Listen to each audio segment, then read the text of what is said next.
हे everyone, good morning. Welcome है आप सबका मेरे एक नए ब्लॉग में। मैं हूँ शालू सिंह। आज सुबह मेरा उठने का बिल्कुल भी मन नहीं था। पता नहीं क्यों, रात भर अच्छे से नींद नहीं आई थी और इस वजह से मेरे सर में थोड़ा थोड़ा दर्द था, तो मुझे सुबह उठने का बिल्कुल भी मन नहीं था। सोचा कि क्यों ना 2-3 घंटे सो लूँ, उसके बाद फिर उठूँगी।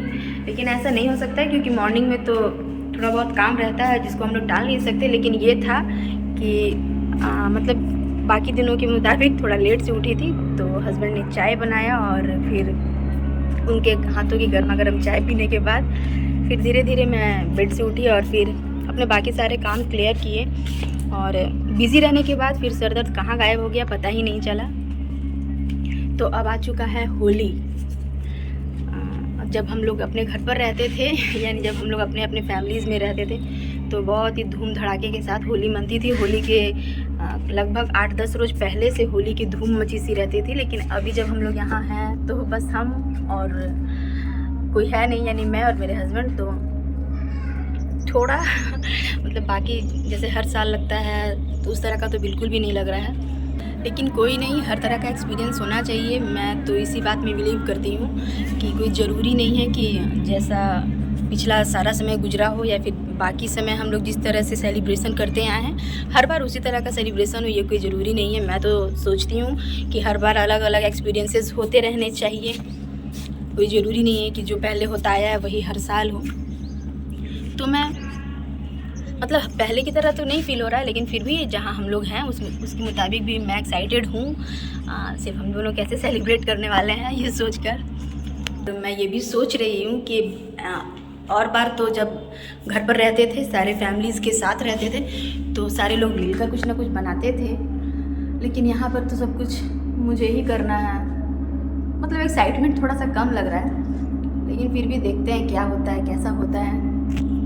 कोई नहीं, होली आने में अभी फिर भी कुछ टाइम है, मतलब कुछ रोज़ बाकी है। तो होली जब आएगा तो जैसा होगा, जैसा सेलिब्रेशन होगा वो तो देखा जाएगा। लेकिन आज मैं मतलब अभी से पहले मेरा जो मोबाइल रिचार्ज हो रहा था वो मेरे हस्बैंड कर दिया करते थे, या फिर कहीं शॉप वगैरह से रिचार्ज हो जाता था तो चल जाता था। लेकिन अभी क्या है ना कि लास्ट टाइम मेरा जब बैलेंस ख़त्म हुआ था तो मैंने सोचा कि क्यों ना मैं खुद से रिचार्ज कर लूँ। और जब रिचार्ज करने के लिए फ़ोनपे UPI वाला जो ऐप है उसे मैंने ओपन किया और जब सारा मतलब रिचार्ज का जो कि अमाउंट था वो मैंने डाला और उसके बाद जैसे ही पे करने को जा रही थी तभी उसमें आ रहा था कि वो प्लेटफॉर्म फ़ी बोलकर 3 रुपये ज़्यादा ले रहे हैं। तो मैं मतलब सच में बहुत मुझे शौक सा ही लगा कि ये क्या है भाई, बाकी तो जो बैलेंस है वो तो हम लोग पे कर ही रहे हैं और ख़ुद के अकाउंट से पैसे कट रहे हैं, तो फिर इसमें क्या प्रॉब्लम हो सकती है। लेकिन देखिए फ़ोनपे में भी प्लेटफॉर्म फ़ी के नाम पर 3 रुपये एक्स्ट्रा ले रहे हैं, तो भाई इससे तो बेहतर है ना कि हम शॉप में जाकर के रिचार्ज करा लें। मुझे तो बहुत बुरा लगा ये वाला जो सिस्टम चेंज हो गया है। ऐसे ये काफ़ी पहले हो चुका था, लेकिन मैं अपने फ़ोन से खुद इस बार रिचार्ज कर रही थी तो मुझे ये प्रॉब्लम फेस करना पड़ा। तो मेरा तो दिल किया कि मैं रिचार्ज ही ना करूँ।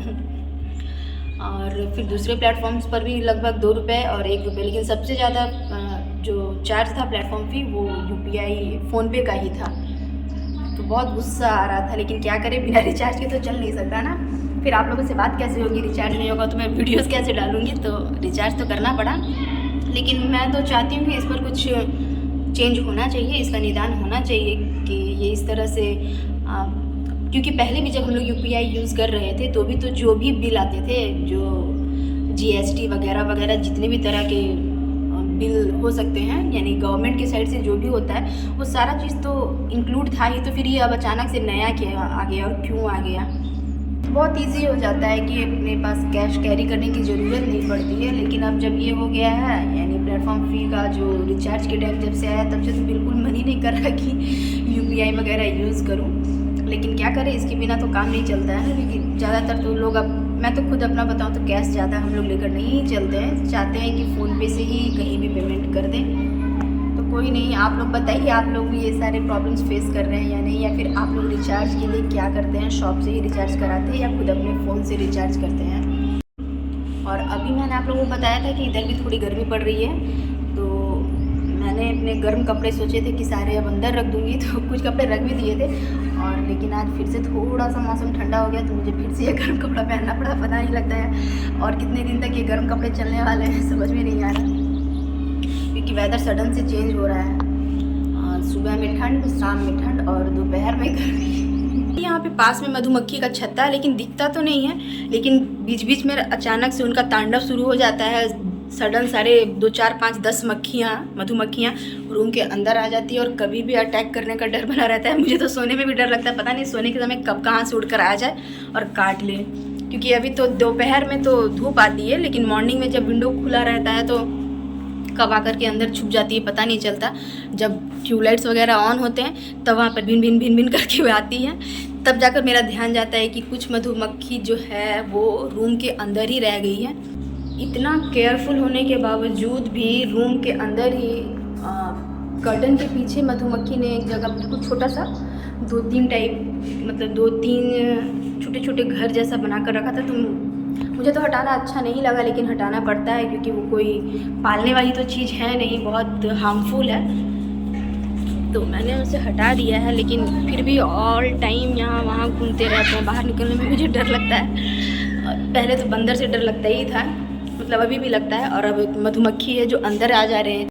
मुझे तो लग रहा है कि कोई साजिश चल रही है, सारे जीव जंतु मेरे दुश्मन हो गए हैं क्या।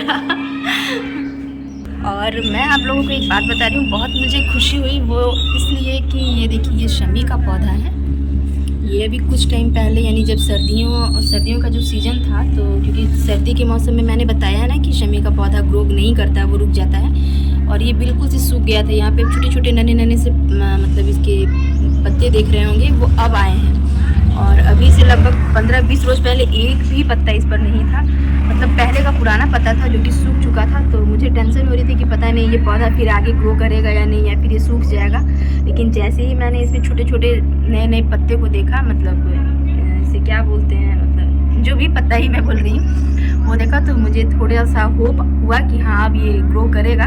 तो फिर से इसका बहुत अच्छा से केयर किया मैंने, इसमें खाद वगैरह दिया और इसकी मिट्टी को गुड़ाई की।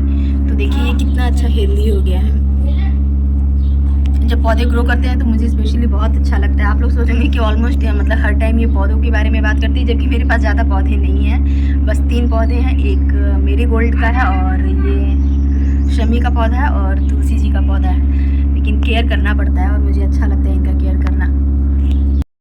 और मुझे आप लोगों से एक बात कहनी भी और शिकायत भी करनी है, वो ये कि प्लीज़ मेरे वीडियो को पूरा देखा करिए। मैं कोई भूत नहीं हूँ जो आप लोगों को खा जाऊँगी। मेरे वीडियो को पूरा देखा करिए, मुझे अच्छा लगेगा, और मेरे चैनल को ज़्यादा से ज़्यादा सब्सक्राइब कीजिए। तो आज के लिए इतना ही, मिलते हैं अगले ब्लॉग में। Bye and take care.